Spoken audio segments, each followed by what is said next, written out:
नमस्कार, पुरुषोत्तम neurotherapy centre में आपका स्वागत है। आज की जो हमारी वीडियो है वो बेसिकली उन सभी लोगों के लिए है जो एमआरआई सीखना चाहते हैं। एमआरआई रीडिंग ऑफ स्पाइन की कंप्लीट एमआरआई रीडिंग को हम कैसे करके सीख सकते हैं, इस वीडियो के अंदर हम वो चीजें बताएंगे आपको। देखिए, हम लोगों ने क्या किया है, एक एमआरआई का कोर्स बनाया है कंप्लीट। इसके अंदर सिर्फ स्पाइन की एमआरआई को पढ़ना सिखाया है और कुछ भी नहीं है। ठीक है, आप स्पाइन की एमआरआई को कैसे पढ़ सकते हैं, उसकी जो बेसिक टर्मिनोलॉजी है उसको समझ सकते हैं, और जो उसमें कॉम्प्लेक्स चीजें भी हैं वो भी चीजें आप समझ सकते हैं विद इन अ डे।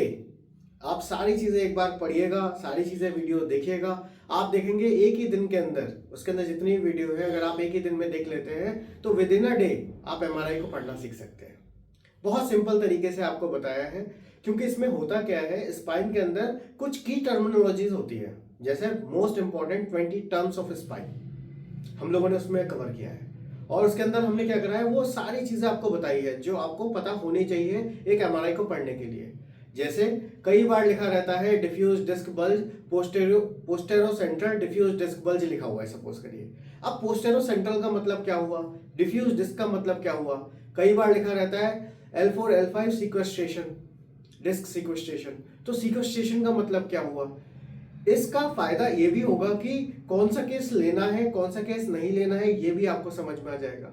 एक और फायदा क्या है कि कौन सा केस बिल्कुल जैसा होता है ना कि सर्जरी वाला है, या किस तरीके का कॉम्प्लेक्स चीजें जो है उसके अंदर, वो सारी चीजें हम लोगों ने कवर करी है और सबसे सरल भाषा में हमने इसको समझाया है। इसमें एक चीज और हमने कवर करा है, बेसिक्स ऑफ स्पाइन।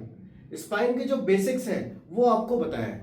जैसे ये अगर आप स्पाइन को देख रहे हैं, ये स्पाइन को अगर आप देख रहे हैं तो इसके अंदर अगर आप देखें तो ये कौन सी साइड होती है, ये बैक साइड कौन सी है, L4 L5 को आप कैसे पहचान सकते हैं, L5 S1 को कैसे पहचान सकते हैं।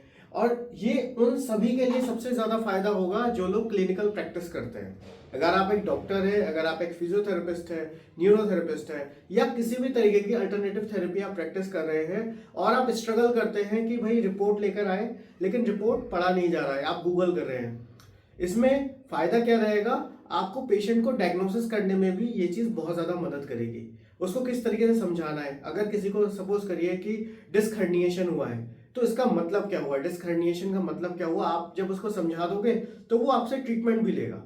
यहीं पे हम लोग भी फंस जाते थे पहले, लेकिन अब क्या है, अब बहुत आसान हो गया है। पेशेंट को जब समझाते हैं, बताते हैं, एक प्रोसेस को बताते हैं तो वो इजीली ग्रैब कर पाते हैं और ट्रीटमेंट। अगर आप इस चीज को सीखना चाहते हैं तो नीचे एक लिंक दिया हुआ है, लिंक पे आप क्लिक करेंगे, सीधे आप वेबसाइट पे जाएंगे, वेबसाइट से डायरेक्ट आप परचेज कर सकते हैं।